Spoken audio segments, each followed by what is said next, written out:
So I have a question for you. Are daycares a breeding ground for germs? Yeah, they are. And isn't that a great thing? Within reason. Let me explain. Because you see, bugs, germs, bacteria, viruses, fungi, they're not all bad. They are part of our everyday existence. In fact, we're surrounded constantly on every given moment by viruses and bacteria, for example. They are all around us. In fact, our gut, which is where a large proportion of our immune function resides, is actually made up of bacteria. Thousands and thousands and thousands and billions of bacteria that we need in order to be healthy and well. So we actually need exposure to bugs to be able to build a resistance to allow our adaptive immunity to be able to evolve, to be able to grow, to be able to be strong and robust for future exposure.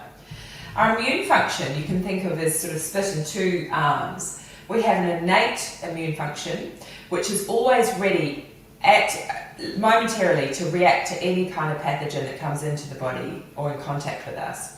And then we have what we call an adaptive immunity, which is built over time. And what happens with that adaptive immunity is it will have an exposure to a certain bug, and that will then form a response.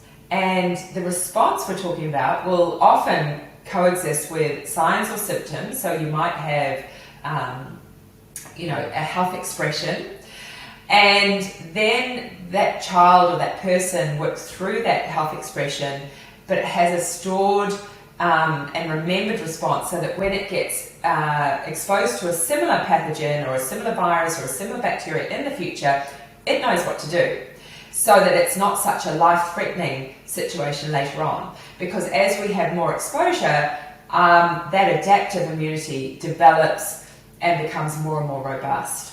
So I guess with tongue-in-cheek, what I'm saying is actually exposure to lots of germs and bacteria and viruses from an early age is not necessarily a bad thing. In fact, it is probably helping to protect us or future-proof us for years down the track. What the research has shown is that when we have this natural building of our adaptive immune system, it actually safeguards us against some pretty serious chronic conditions later on in life, which is phenomenal. And I guess that's what I'm always astounded by, is the body's incredible innate ability to always protect itself, to always know best. So rather than thinking of these illnesses and these inconveniences for sure, when our children come home unwell or have an expression diarrhea or a cold or a cough, they're actually helping to build a robust immune system for later use. So certainly, exposure to a variety of different bugs helps our little ones to develop a really healthy immune system, which is actually necessary for their normal development.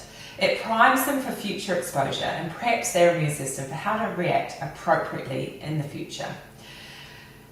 And I love that, the idea that it's priming, getting them ready, little bit, and then perhaps if they are exposed to a more serious virus or bug or bacteria, they then know how to respond.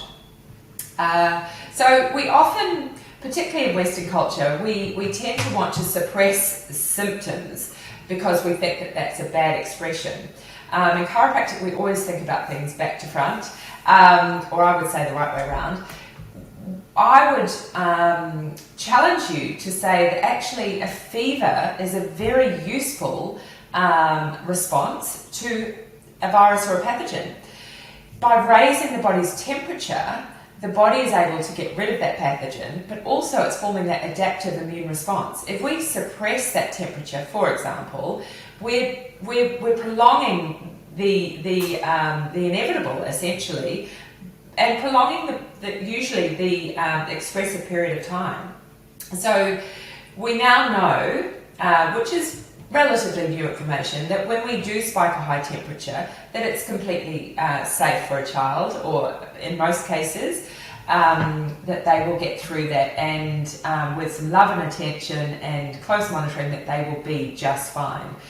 So I guess my point here is that we shouldn't always shy away from those signs and symptoms that the body is expressing health, because it's doing it in its most intelligent way to try and protect ourselves and particularly future-proof us for the future.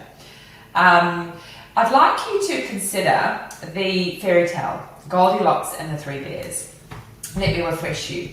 So Goldilocks obviously is trying to decide which is the right fit for her. But just like in the Goldilocks fairy tale, we could talk about germs. Now, if we had no exposure to germs and we literally wrapped our child up in cotton wool, metaphorically speaking, and tried to reduce exposure to any kind of bug at any particular time, you would have a child that potentially doesn't express health at all, and that they won't have any signs or symptoms or any illnesses, if you like. However, that may not necessarily be conducive to good health over a lifetime. And it would also lead to a pretty limited life. Now, if we, on the other side, expose our children to too much all at once, that also is not going to be conducive to building a nice, robust, healthy immune system. So there is such thing as too much and too little. But actually, by exposing them to bugs on a regular basis and not being too particular about that sort of aspect or that approach, what we are doing is helping our children build a really healthy and robust nervous system.